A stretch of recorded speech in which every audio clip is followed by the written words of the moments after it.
ఇది జనం గొంతు. నేను మీ అనిల్ దేశాయ్. జనహిత పాదయాత్ర పేరుతో కాంగ్రెస్ పార్టీ తెలంగాణలోని అన్ని నియోజకవర్గాల్లో పాదయాత్ర నిర్వహిస్తుంది. ఎందుకంటే రాబోయే కాలంలో స్థానిక సంస్థల ఎన్నికలు ఉన్నాయి. స్థానిక సంస్థల్లో మరి ప్రజలు గ్రామాల్లోకి కానీ మళ్ళీ ఓట్ల విషయం కానీ వెళ్ళినప్పుడు ఖచ్చితంగా నిలదీస్తారు. అధికారంలోకి మీరు వచ్చి 2 సంవత్సరాలు అవుతోంది. మీరు ఏవైతే హామీలు ఇచ్చారో ఆ హామీలు ఎంత మేరకు మీరు నెరవేర్చారు అనే ప్రశ్నలు ప్రజల నుండి వస్తాయి. ఇది సహజం.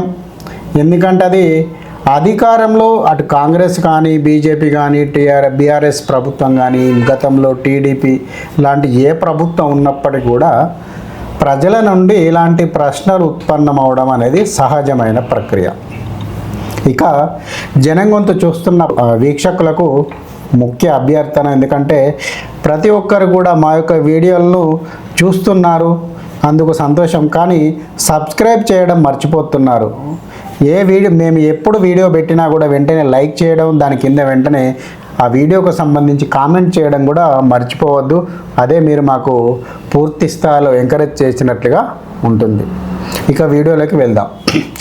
ఎందుకు నేను ఈ మాట ఎలక్షన్లకు సంబంధించి ఈ రకమైన మాటలు వచ్చాయి అనంటే, గత కొంతకాలంగా ఇటు రాహుల్ గాంధీ నుంచి మొదలుకొని రాహుల్ గాంధీ కూడా ఓటు చోరీ నినాదంతో ఒక ప్రచారాన్ని కల్పించాడు. అదేవిధంగా దానికి సంబంధించిన విషయాలు కూడా తదనుగుణంగా మారిపోయాయి. ఇక్కడ రాష్ట్ర ప్రభుత్వం కూడా తమ ప్రభుత్వం అధికారంలో ఉంది కాబట్టి స్థానిక సంస్థల ఎన్నికల్లో లబ్ధి పొందేందుకు గాను జనహిత పేరుతో రాష్ట్ర పాదయాత్ర కార్యక్రమాన్ని ఎంచుకుంది. ప్రముఖంగా నిన్న కరీంనగర్ పాదయాత్రలో ఉన్న రాష్ట్ర కాంగ్రెస్ పార్టీ అధ్యక్షుడు మహేష్ కుమార్ గౌడ్ బండి సంజయ్పై తీవ్ర వ్యాఖ్యలు చేశాడు. అంటే ఒక రకంగా బండి సంజయ్ ఓట్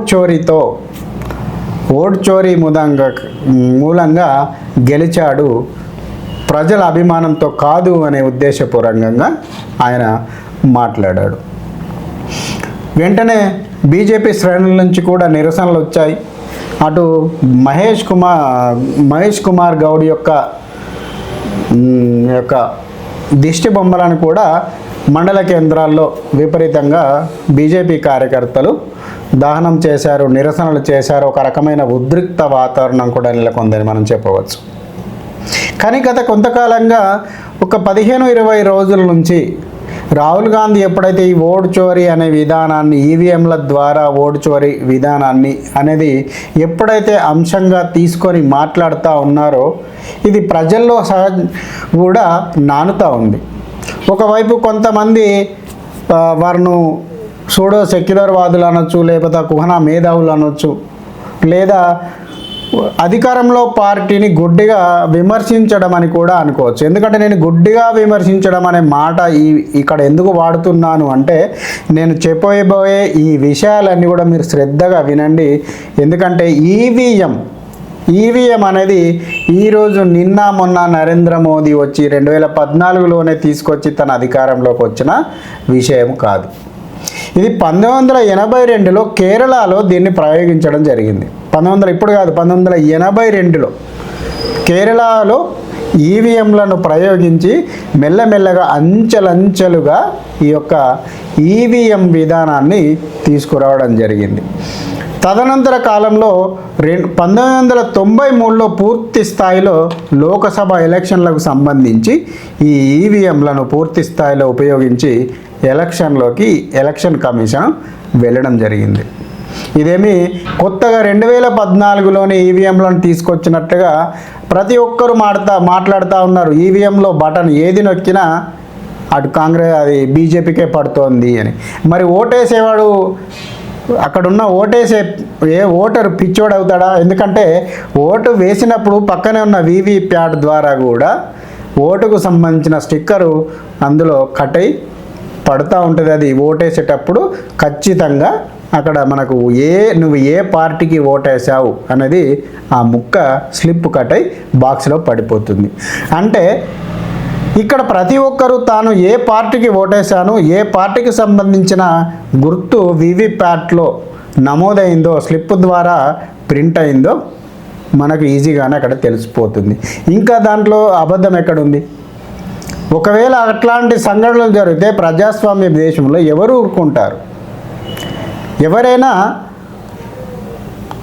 ఒకవేళ తాను ఒక పార్టీకి ఓటేస్తే అది ఇంకొక పార్టీకి వీవీప్యాట్లో కనుక ముద్రణయ్యి ఆ స్లిప్ కనుక మనకు కనబడినట్లయితే ఆ ఓటరు అక్కడనే పెద్ద యుద్ధ వాతావరణాన్ని సృష్టించడా?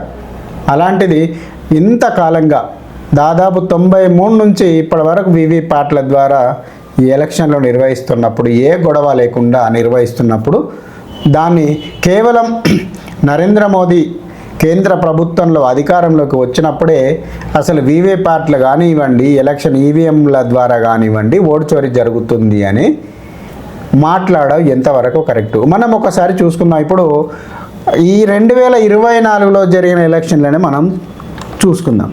దాదాపు దేశం మొత్తం మీద 15 రాష్ట్రాల్లో స్వయంగా బీజేపీ అధికారంలో ఉంది.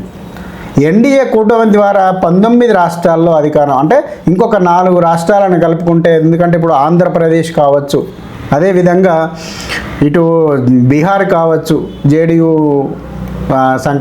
అనుకూలంగా చేసుకొని, అదేవిధంగా ఇట్లా ఇంకొక 4 రాష్ట్రాలను కలుపుకొని మొత్తం 19 రాష్ట్రాల్లో ఎన్డీఏ కూటమి అధికారంలో ఉంది. అంటే ఇంకా మిగతా రాష్ట్రాల్లో అంటే కాంగ్రెస్ బీజేపీ వ్యతిరేక పార్టీలే ఇక్కడ ఇండియా కూటమికి సంబంధించినవి కావచ్చు, కమ్యూనిస్టు లెఫ్టిస్టు కూటమిలకు సంబంధించినవి కావచ్చు, అధికారంలో ఉన్నట్టే కదా.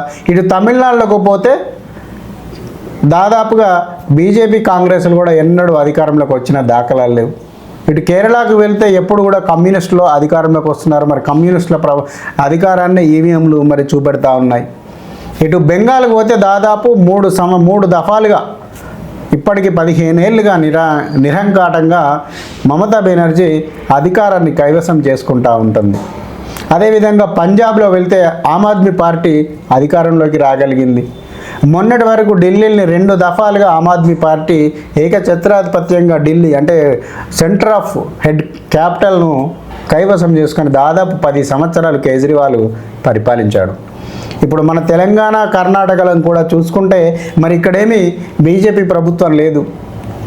బీఆర్ఎస్ ప్రభుత్వాన్ని కాలరాసి ఒక ప్రభుత్వం యొక్క వాళ్ళ విధానాలు నచ్చక ప్రజలు కాంగ్రెస్ వైపు మొగ్గి కాంగ్రెస్కు అధికారం కట్టబెట్టారు. మరి ఈవీఎంలలోనే లోపం కనుక ఉన్నట్లయితే మరి ఇక్కడ ఈ కర్ణాటకలో కానివ్వండి, తెలంగాణలో కానివ్వండి ఎలా అధికారంలోకి వస్తుంది? ఇంకా అత్యంత ఒక ఆశ్చర్యకరమైన విషయం ఏమిటంటే సిఎస్డిఎస్ ఇప్పుడైతే రాహుల్ గాంధీ ఓటు చోరీకి సంబంధించిన అంశాలను ప్రస్తావించాడో, ఏ ఒక్క నమూనాలు, ఏ ఒక్క ఓటర్ స్లిప్లను ముందు చూపెడుతూ ఎక్స్ప్లెయిన్ చేస్తూ వాటిని చూపెడుతూ తను ఒక షో చేసిన సంగతి మనందరికీ విదితమే. అలాంటి షో అంటే ఏవైతే ఓటరు నమోదు స్లిప్పులు, ఓటర్ నమోదు పేపర్లు ఇచ్చాడో ఆ సాఫ్ట్ కాపీలు ఇచ్చిన CSDS centre for development society యొక్క కన్వీనర్ అయినటువంటి సంజయ్ కుమార్ ఆఫీసర్ ఆయన, నేను డూప్లికేట్ అంటే మానిపులేట్ చేసిన ఓటర్ లిస్ట్ కాగితాలను ఇచ్చాను అని చెప్పి ఓపెన్గా ఒప్పుకున్నాడు. ఇవాళ ఆయన మీద కేసులు నమోదైతే కూడా సుప్రీంకోర్టు ఆయన్ని రక్షిస్తూ ఉంది.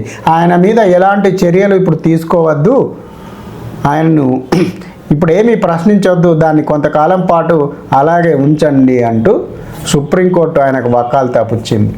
అంటే ఒక తప్పు చేసిన నేరగాడికి సుప్రీంకోర్టు వత్తాసు పలుకుతుంది అంటే అసలు ఇందులో ఈ సమస్య ఎక్కడి నుంచి ఎక్కడికి దారి తీస్తుంది అనేది మీరు అర్థం చేసుకోవాల్సిన అవసరం ఉంది. ఇప్పుడు కరీంనగర్లో కేంద్రంగా ఒక బండి సంజయ్ మీద ఓటు చోరీ నినాదంతో, మరి ఓటు చోరీ అయితే మరి మీరు అధికారంలోకి ఎలా రాగలిగారు తెలంగాణలో? కేవలం 8 ఎంపీలు మాత్రమే, 8 ఎమ్మెల్యేలు మాత్రమే వచ్చాయి కదా. మరి అదే ఓటు చోరీ విధానం తెలంగాణలో కూడా వచ్చినట్లయితే మరి తెలంగాణలో కూడా బీజేపీ ప్రభుత్వమే అధికారంలోకి రావాల్సింది కదా అనేది ఇక్కడ ప్రజలు కూడా మాట్లాడుతూ ఉన్నారు. అందుకే ఎప్పుడైతే బండి సంజయ్ మీద మహేష్ కుమార్ గౌడ్ ఆరోపణలు చేశాడో వెంటనే ప్రజల నుండి పెద్ద మొత్తంలో దాదాపు నిరసనలు, దిష్టిబొమ్మలు తగలబెట్టడం లాంటి కార్యక్రమాలు అత్యధికం మనకు కనిపించాయి. అంటే ప్రజాందోళన అంతగానం ఉంది.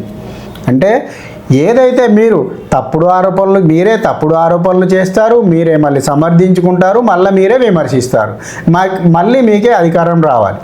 అంటే దాదాపు 55 సంవత్సరాల పాటు ఈ దేశాన్ని ఏకఛత్రాధిపత్యంగా కేవలం కాంగ్రెస్ పార్టీని అధికారంలో ఉంది. అంటే ఇప్పుడే ఇంత టెక్నాలజీ ఉన్న యుగంలోనే వీళ్ళు ఇంత అధికారం కోసం కొట్లాడుతూ ఉన్నారు, పాకులాడుతూ ఉన్నారు. అంటే ఆ 55 సంవత్సరాల్లో ఎలాంటి బలమైన ప్రతిపక్షం లేకుండా ఏకఛత్రాధిపత్యంగా ఎంతటి ఓటు చోరీలకు పాల్పడి ఉండొచ్చు అనేది ఇక్కడ ప్రజల నుండి వస్తున్న ప్రశ్నలు.